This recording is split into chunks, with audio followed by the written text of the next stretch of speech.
Welcome to Soterion, the leading provider of business-centric GRC solutions.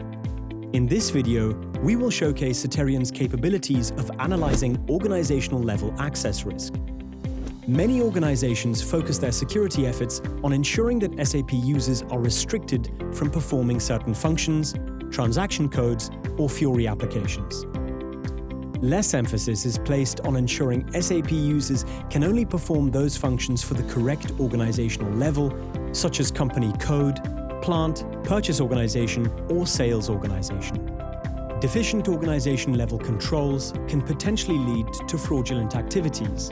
However, the more likely scenario is erroneous postings to incorrect company codes or plants. These incorrect postings can negatively impact company reporting and associated decision-making, and the cost of reversing these transactions or postings can also be significant. Soterion allows organizations to analyze each function that SAP users can perform in the SAP system and for which organization level. Soterion displays this using business-friendly graphical maps to support easy decision-making.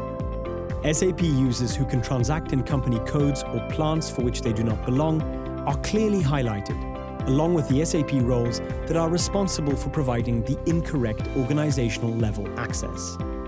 Effectively manage your organizational level access risk by using Soterion's business-friendly functionality. For more information, contact us at info@soterion.com.